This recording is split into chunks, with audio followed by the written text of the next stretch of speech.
Tanda orang bahagia, kata Nabi, 4. Pertama, orang yang selalu ingat kepada kesalahan yang pernah dia lakukan. Itu orang bahagia.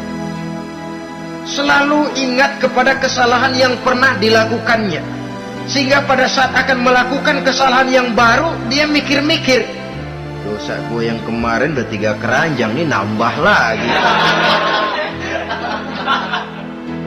Ingatannya terhadap kesalahan yang lalu akan merupakan langkah preventif yang mencegah dirinya untuk tidak menambah kesalahannya.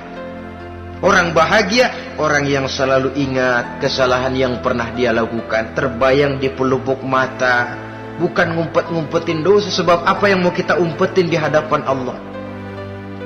Yang kedua, tanda orang bahagia itu orang yang selalu melupakan kebaikannya.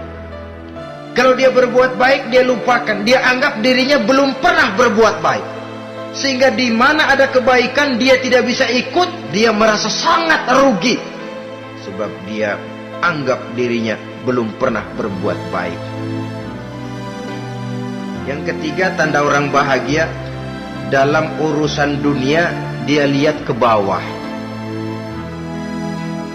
Sehingga timbul rasa syukurnya. Bahwa kalau dia sengsara, masih banyak yang lebih sengsara dari dia. Bahwa kalau dia miskin, masih jauh lebih banyak yang miskin dari dia. Bahwa kalau dia menemui kesulitan, masih banyak yang jauh lebih sulit dari dia. Dengan cara itu jiwanya akan lapang, hidupnya akan tenang, dan dia tidak pernah ingkar kepada nikmat yang diberikan Allah. Sebaliknya yang keempat, tanda orang bahagia itu dalam urusan akhirat dia lihat ke atas. Dunia, lihat yang bawah. Akhirat, lihat yang atas. Kalau dia bisa sholat, kenapa saya tidak? Kalau dia sanggup puasa, kenapa saya tidak? Kalau dia bisa baca Quran, kenapa saya tidak?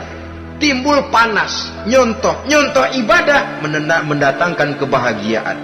Rakus ibadah malah dianjurkan. Rakus dunia malah tercela. Nah, lawanannya orang celaka, saudara-saudara. Orang celaka juga tandanya 4, lawanan yang tadi itu.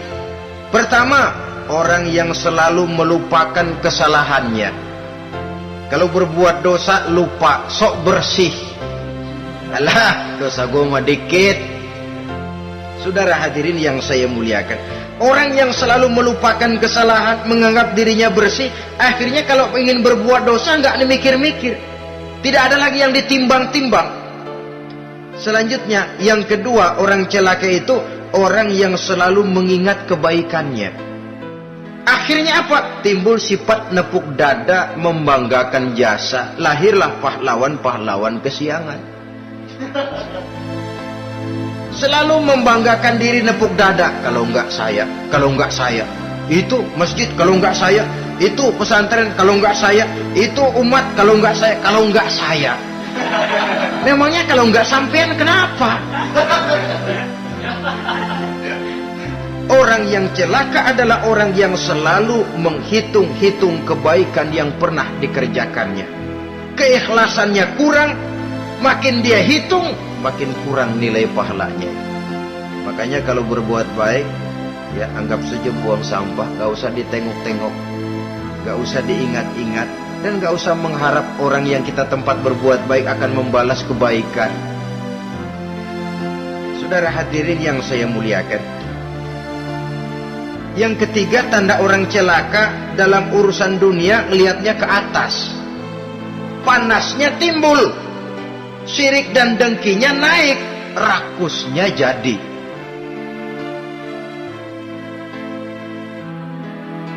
Timbul sifat panasnya itu, tidak mau ngerti. Kalau tetangga saya bisa beli kulkas, kenapa saya tidak? Kalau tetangga saya bisa beli motor, kenapa saya tidak? Kalau tetangga saya bisa beli mobil, kenapa saya tidak? Gaji nggak cukup, tuyul piara.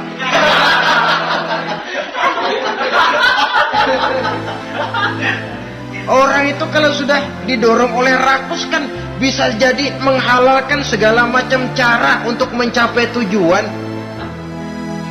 Dibakar oleh sifat tamak dan rakus bin serakah. Nah, kalau sudah didorong oleh rasa rakus, yang segera tersingkir, pertama rasa malu. Orang kalau sudah rakus nggak ada malunya, rasa malunya hilang. Padahal syarat jadi orang itu kan kalau punya rasa malu. Nggak punya rasa malu, kurang syarat jadi orang. Akan bagaimana jadinya masyarakat, bahkan bangsa dan negara, kalau rakyatnya sudah tidak punya rasa malu. Yang kedua, rasa takut hilang, terutama takut kepada Allah. Sirna sama sekali. Sudah tujuan menghalalkan cara. Yang keempat, tanda orang celaka dalam urusan akhirat, lihatnya malah ke bawah. Kenapa kamu enggak sholat? Itu bapak anu yang tuaan? Enggak, saya enggak lagi. Kenapa ngelihatnya mesti kepada yang begitu? Sehingga lalu tidak ada gairah untuk mencontoh. Saudara-saudara kaum muslimin,